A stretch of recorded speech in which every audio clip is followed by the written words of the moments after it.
Welcome back to Let's Play Ace Combat Zero, Mission 8.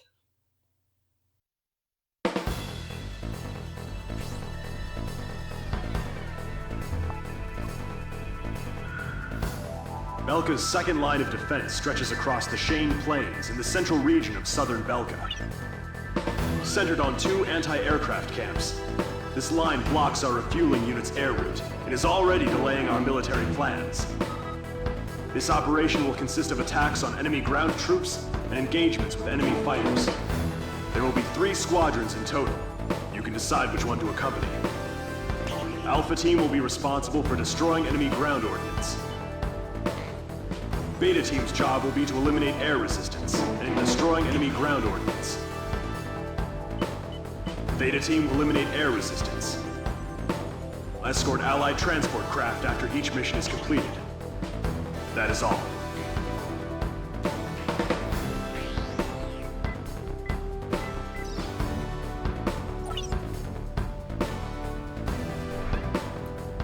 So there we go, we have 3 missions to choose from. Unfortunately, we're not going to be seeing the other 2 this time around, but that's okay because luckily I have brought in one of the most knowledgeable people on Ace Combat I can possibly think of.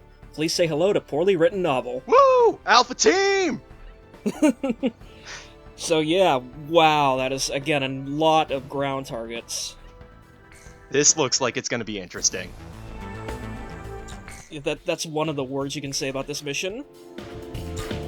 So, from last time, we've also unlocked a couple of brand new aircraft. The good old Su-37 Terminator, and oh my god, I still cannot afford it. That is an expensive ass aircraft. Yeah. Yeah, they're like super common in the Ace Combat world, but I guess like they only made literally 2 of them in the real world. Because they were just a testbed vehicle. I feel like that's probably a running theme with the aircrafts in this game, isn't it? Pretty much, yeah. Like, there's a bunch of, like, experimental or, like, competition aircraft that weren't chosen, I guess, that, yeah, they basically turn into monster planes in the Ace Combat series. So, is it aircraft from around the world, or does it focus on a specific set of countries? No, aircraft from all over the world, though. The big ones normally are, like, the American aircraft, like the F-15, F-16, whatnot, and the Russian ones, like the Sus and the MiGs. Like, you can see right now we're flying a MiG-29. So when are you gonna get the anime girls on the plane? Oh god, no, that's the Idolmaster stuff. That comes in Ace Combat 6. The one thing I actually know about this series, other than the fact that people really love it. Yeah.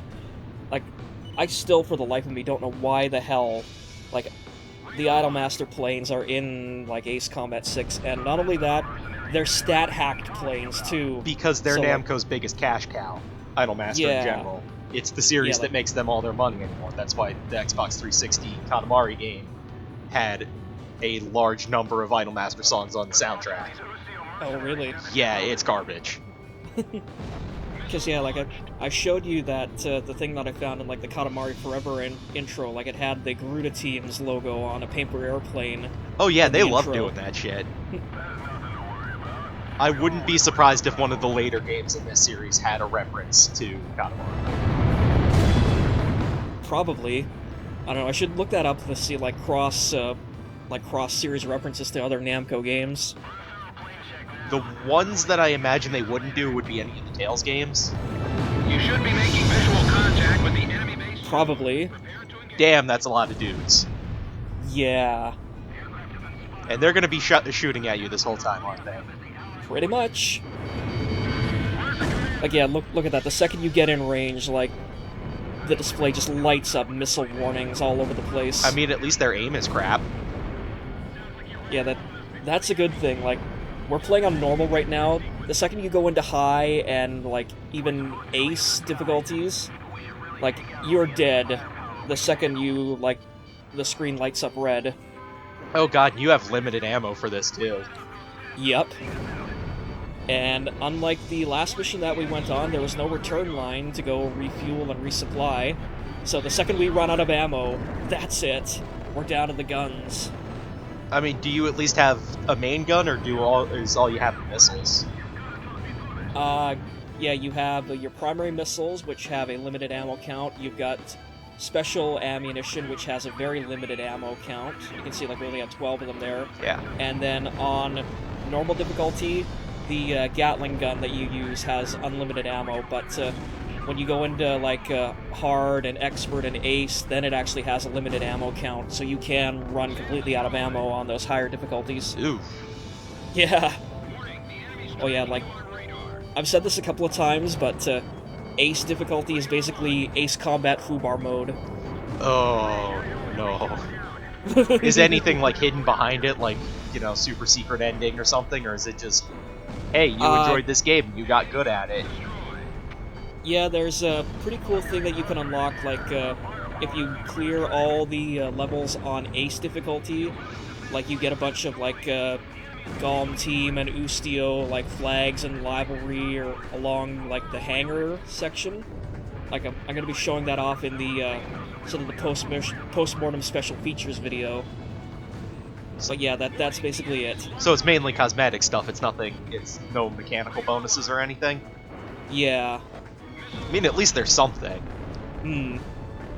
And also, like, a lot of the assault record stuff, too, like, some of them are locked behind, like, expert and ace difficulty as well. So what console was this on? This was PS2, right? Yep, PS2, yep. Pretty early PS2, or is this, like, mid? This is late game PS2. This is the last PS2 game that they put out. Huh. I would have called that it came out earlier, just from... The graphics are pretty good, but they're not, like... Yeah, because this was 2006. Huh. Yeah. Like, they went right from this to Ace Combat 6 on the Xbox 360. I guess Namco games never really had, like, the best graphics, and they still don't. No. Yeah. Like, even, like, the free-to-play one that they've done, Ace Combat Infinity, still looks kind of spotty in places, even though it is, like, a major graphical step up from this one. I mean, like, I had legitimately guessed, not just from the name of the game, but just from the general, like, visuals, that, you know, this was closer to the middle of the lifespan, because it looks like you could be getting a hell of a lot more out of it. Yeah, like, if I was probably running this on, like, an emulator on the PC, it would probably look a lot better. But, oh, wait a second. Okay... I can't believe those pilots are fucking dead. So, yeah, welcome to a recurring feature in Ace Combat games from this point forward. Superweapons. Orbital death lasers? Yeah, the Belkans have a chemical laser in 1995. Huh. That seems excessive. Trust me, for Belka, they spare no expense. So what's the point of this now? Just to escape, or...? Yeah, just run the fuck away from the big fuck-off Independence Day laser. And you can see, like, on the radar there, like, there will be a, like, a big red blip on there, like, right there, and if you cross into that blip, you're in the laser's path, and you're gonna get microwaved to death. Oh god, that seems pretty close. Yeah. And, like, it's actually kind of stupid to be, just zooming through here at full clip, like, with the afterburners and everything, because that actually, like, crushes your margin of error for avoiding the beams so much. Yeah, you almost clipped it on that first one.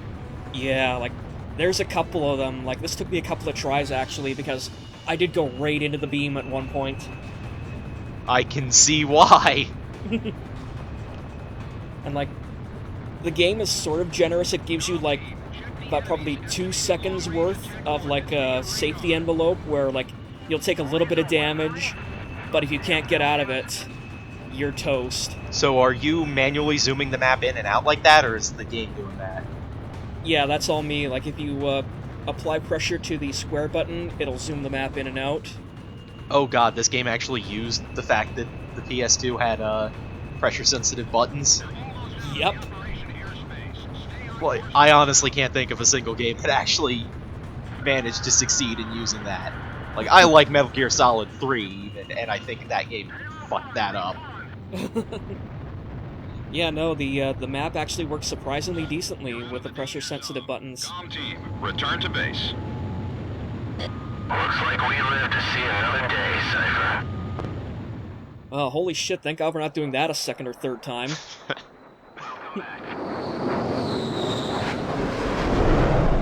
So is this like the mid-game point of this, or are you slowly approaching the end game here? I honestly have. Yeah, no, this is more or less the end of Act 1 and the start of Act 2, so yeah, this is mid-game.